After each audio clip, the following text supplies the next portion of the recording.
और इंडिया के अंदर सीट बंटवारे को लेकर के अंदरूनी कला अभी भी जारी है। खासकर कहलगांव और वैशाली को लेकर के आरजेडी और कांग्रेस में मतभेद दिख रहा है। इस पूरी खबर पर ज्यादा जानकारी दे रहे हैं न्यूज 18 संवाददाता संजय कुमार। 25 बिहार विधानसभा चुनाव को लेकर बिहार में जो राजनीतिक परिदृश्य उभर कर सामने आया है, उसको अगर देखा जाए तो धीरे धीरे एनडीए में सारा कुछ ऑल इज वेल हो गया है। लेकिन महागठबंधन में जो गठबंधन है उसमें दरार पड़ता हुआ दिखाई दे रहा है। खासकर सीटों में जिस तरीके से फ्रेंडली फाइट की तस्वीर उभर कर सामने आई है, उसको लेकर महागठबंधन में जितनी पार्टियां हैं उनके बीच आपस में ही तलवार खिंच गई है। खासकर आरजेडी और कांग्रेस की बात करें तो कहलगांव और वैशाली को लेकर दोनों के बीच जो है वो मतभेद उभर कर सामने आया है। इस बीच राजेश राम जो कुटुंबा विधानसभा क्षेत्र से चुनाव लड़ने वाले हैं, वहां पर भी आरजेडी ने अपना कैंडिडेट खड़ा करने का फैसला लिया है और सुरेश पासवान वहां पर राजेश राम को चुनौती देंगे, यह बात अब तय हो गई है। और इसको लेकर विवाद और भी गहरा गया है। कांग्रेस और सीपीआई के बीच पहले से ही फ्रेंडली फाइट की तस्वीर उभर कर सामने आई। कुल मिलाकर जो तस्वीरें सामने आई हैं उसके बाद से अजीबोगरीब स्थिति और अजीबोगरीब राजनीति देखने को मिल रही है महागठबंधन में। शनिवार को जो नियमित बैठक होती थी महागठबंधन की, वो भी नहीं हुई है। और इस बीच बिहार कांग्रेस प्रभारी कृष्णा अल्लावरू जो हैं वो दिल्ली चले गए हैं। महागठबंधन में जो नियमित डायलॉग की जो बात होती थी, वो डायलॉग भी पूरी तरीके से बंद हो गया है और नेताओं ने आपस में बातचीत करना भी बंद कर दिया है। अब ऐसे में अब जो लेफ्ट की पार्टियां हैं वो तेजस्वी यादव उम्मीद कर रही हैं कि तेजस्वी यादव इस पूरे मामले में पहल करेंगे और धीरे धीरे सारी चीजें जो हैं वो पटरी पर आएगी। देखना होगा डैमेज कंट्रोल के लिए अब लेफ्ट की पार्टियों ने पहल शुरू की है, ये कितना कारगर साबित होता है। लेकिन फिलहाल महागठबंधन जो है उसकी राजनीति अधर में लटकी हुई दिख रही है। कैमरा पर्सन धर्मवीर के साथ संजय कुमार, न्यूज 18 पटना। और बिहार चुनाव में जीत की रणनीति बनाने में जुटे महागठबंधन को बड़ा झटका लगा है। जेएमएम ने बिहार विधानसभा चुनाव में 6 सीट पर अकेले लड़ने का ऐलान कर दिया है। वहीं जेएमएम ने यह कहा है कि बिहार चुनाव के बाद झारखंड में भी गठबंधन की समीक्षा होगी। हमने कहा कि हम लोग समीक्षा करें चुनाव के बाद। कई दिनों से हिचकोले खा रहे महागठबंधन का एक हिस्सा बनते बनते टूट गया। जेएमएम ने महागठबंधन से अलग राह का ऐलान कर दिया है। जेएमएम ने गठबंधन के साथ चुनाव लड़ने से इनकार कर दिया है। प्रेस कॉन्फ्रेंस कर पार्टी महासचिव ने इसका ऐलान किया। जेएमएम ने बिहार में 6 सीटों पर चुनाव लड़ने का ऐलान किया है और कहा कि ये संख्या बढ़कर 10 तक हो सकती है। जेएमएम ने बिहार की चकाई, कटोरिया, मनिहारी, जमुई, पीरपैंती और धमदाहा सीट पर चुनाव लड़ने का ऐलान किया है। पार्टी ने यह तय किया है कि बिहार में अपने सांगठनिक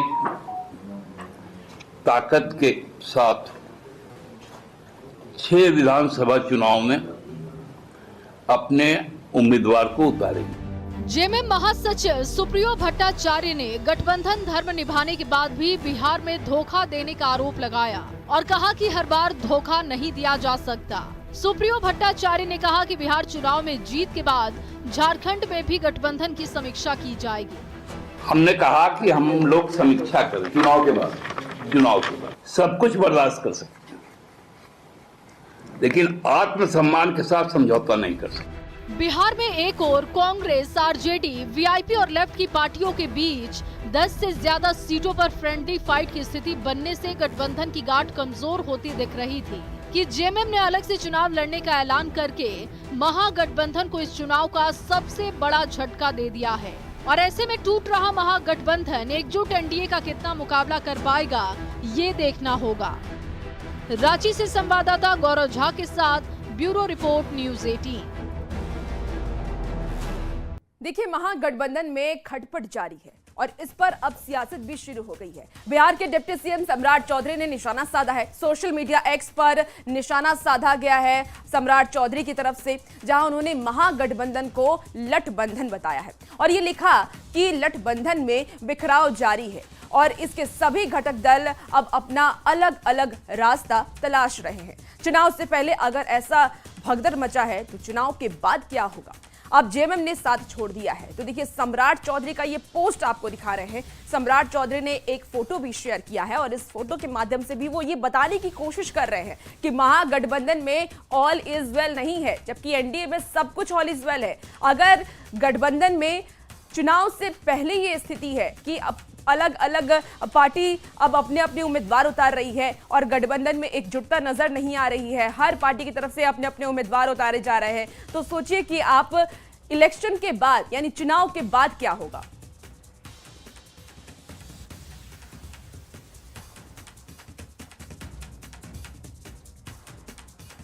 देखिए महागठबंधन में सीटों की शेयरिंग को लेकर के मंत्री नितिन नवीन ने भी निशाना साधा। उन्होंने कहा कि महागठबंधन के लोगों की नीति और नीयत दोनों ही ठीक नहीं है, वो एक दूसरे को ठगने में लगे हुए हैं। मानता हूं कि जिसकी नीति और नीयत सही नहीं हो वो गठबंधन कभी चल ही नहीं सकता, वो सब एक दूसरे को ठगने में लगे हैं। मैं यही मानता हूं कि जिसकी नीति और नीयत सही नहीं हो वो गठबंधन कभी चल ही नहीं सकता, वो सब एक दूसरे को ठगने में लगे हैं। अब आपको बताते हैं कि कौन कौन सी सीट पर महागठबंधन के कैंडिडेट आमने सामने हैं। महागठबंधन में देखिए इस वक्त पूरा कंफ्यूजन नजर आ रहा है, उम्मीदवारों को लेकर के भी, सीटों को लेकर के भी।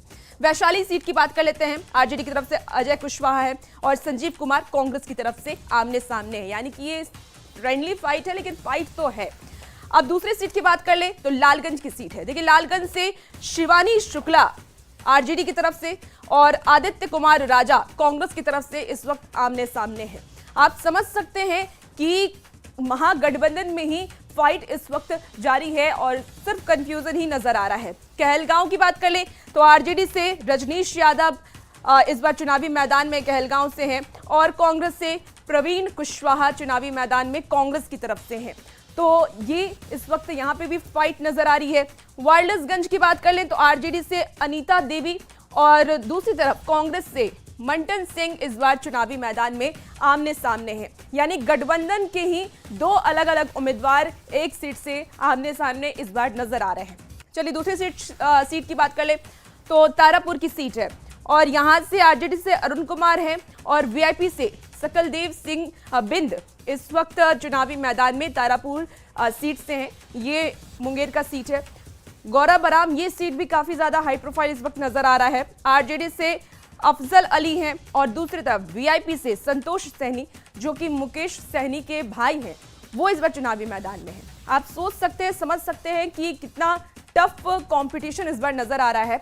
बछवाड़ा की बात कर ले तो यहां से देखिए कांग्रेस से शिव प्रकाश गरीबदास और दूसरी तरफ सीपीआईएमएल से अवधेश राय ये चुनावी मैदान में इस वक्त नजर आ रहे हैं। तो ये वो कैंडिडेट हैं जो अपने ही गठबंधन में तकरार महसूस कर पा रहे हैं और अलग अलग पार्टी से चुनावी मैदान में उतरे हैं। राजा पाकड़ की बात कर लेते हैं तो सीपीआईएमएल से मोहित पासवान और कांग्रेस से प्रतिमा दास इस बार चुनावी मैदान में खड़ी हैं। और इसके अलावा रोसड़ा की बात कर ले तो सीपीआईएमएल से लक्ष्मण पासवान और दूसरी तरफ कांग्रेस से ब्रज किशोर रवि इस वक्त चुनावी मैदान में है। तो इस बार का जो चुनाव है वो बेहद ही दिलचस्प तो है ही, लेकिन महागठबंधन के लिए सिर्फ फुटअव्वल वाली स्थिति भी है और कंफ्यूजन भी है। बिहार शरीफ की बात कर ले तो सीपीआई से शिव कुमार यादव और कांग्रेस से ओमर खान इस वक्त चुनावी मैदान में है। तो ये वो प्रत्याशी हैं जो एक ही सीट से। देखिए इसी बीच दिलीप जायसवाल का बड़ा बयान सामने आया, क्या कुछ कह रहे हैं सुनते हैं। समाज में अंदर अंदर ये मैसेज चला गया है कि ये अपनी नेतागिरी की राजनीतिक दुकानदारी चलाने के लिए पूंजी निवेश करते हैं और जब इनको सीट मिलता है तो उस सीट पर जो 100% सहनी समाज का हक होना चाहिए, ये सीट कहां देते हैं, किसको देते हैं, ये सहनी समाज देख रहा है बिहार का। और इस बार पूरे बिहार के सहनी समाज में इस बात को लेकर आक्रोश है कि मुकेश सहनी सिर्फ सहनी का उपयोग करता है, सहनी को अधिकार नहीं देता है। जब तक निषाद समाज को अधिकार नहीं मिलेगा तब तक आपको राजनीतिक दुकानदारी करने का हक किसी ने नहीं दिया है। और इस बार सहनी समाज ने मन बना लिया है कि इस बार मुकेश सहनी को हम राजनीति से अलग हटाएंगे। एनडीए के साथ उन्होंने कदम से कदम मिलाकर के चलने के लिए मन बना लिया है। साहनी समाज का वोट लेंगे और टिकट देंगे राजनीतिक दुकानदारी में, यह कैसे होगा? लेकिन वो कह रहे हैं कि मैंने कई सारी शर्त रखी है, मैं चुनाव नहीं लड़ूंगा, इधर मैं डिप्टी सीएम बनूंगा, इधर एमएलसी की थी। ऐसा है, कई सारे वादों की जो लोग डरते हैं। तो चलिए अब देखिए, आप सुन रहे थे बीजेपी के प्रदेश अध्यक्ष दिलीप जायसवाल को, जहां वो सीधे तौर पर मुकेश सहनी पर निशाना साधते हुए नजर आ रहे थे। उनका कहना था कि मुकेश सहनी सिर्फ नाम के सहनी है, सहनी समाज को आगे नहीं बढ़ाते हैं और राजनीति की दुकानदारी करते हैं। अब उस पर क्या कुछ प्रतिक्रिया मुकेश सहनी की आती है, महागठबंधन से क्या कुछ प्रतिक्रिया आती है, ये देखने वाली बात होगी। चलिए खबरों में आगे बढ़ेंगे। समस्तीपुर के रोसड़ा सुरक्षित विधानसभा सीट घोषित है, जहां महागठबंधन के सामने धर्म संकट खड़ा हो गया है। कांग्रेस ने बीके रवि को रोसड़ा सीट से उम्मीदवार बनाया है, जो दूसरी तरफ सीपीएम के प्रत्याशी के रूप में लक्ष्मण पासवान ने भी पर्चा भर दिया है। अब ऐसे में फ्रेंडली फाइट की संभावना बढ़ गई है। कांग्रेस प्रत्याशी बीके रवि ने इस मामले में ये कहा है कि बिहार में कई जगहों पर फ्रेंडली फाइट होने की संभावना है। 50%, मैं कहूँगा इसको 98% हम लोग का सामंजस्य है कुछ सीटों पर यहाँ पर जो है, और वो हर जगह होता है, और तो ये कोई खास दिक्कत वाली बात नहीं है, और इसको समय के साथ साथ इसको भी सॉल्व किया जाएगा। अभी डेट भी बाकी है, विड्रॉल का भी डेट बाकी है अभी, तो अभी प्रोसेस चालू है। मैं यहाँ पर आया हो तो वो कोई डरने वाली या कोई घबराने वाली बात नहीं है। ऊपर जो है शेष नेतृत्व जो है अपने बातचीत कर रही है, और जैसा भी होगा वो देखा जाएगा। कहीं कहीं हम लोग जो है फ्रेंडली फाइट भी करते हैं, पहले भी हुआ है, ये कोई जो है नई चीज़ नहीं है। ये तो मान लीजिए वो तो राज का काम है। हमारे जो पार्टी का जो संबल हमको मिला, प्राप्त हुआ, इसलिए हम यहाँ पर उम्मीदवारी अपना दिए। लगता है कि यह दोस्ताना लड़ाई होगी क्या? ये तो जिस हिसाब लग रहा है लोकल और बाहरी की यहाँ जो लड़ाई चल रही थी, उसी को ध्यान में रख के यहाँ उम्मीदवारी बना के हमारी पार्टी ने निर्णय लिया। देखिए, बिहार में महागठबंधन की ओर से भले ही ऑल इज वेल के दावे किए जा रहे हों, लेकिन जमीनी हकीकत कुछ और ही बयां कर रही है। बेगूसराय के बछवाड़ा विधानसभा सीट पर महागठबंधन में ही लड़ाई शुरू हो गई है। महागठबंधन के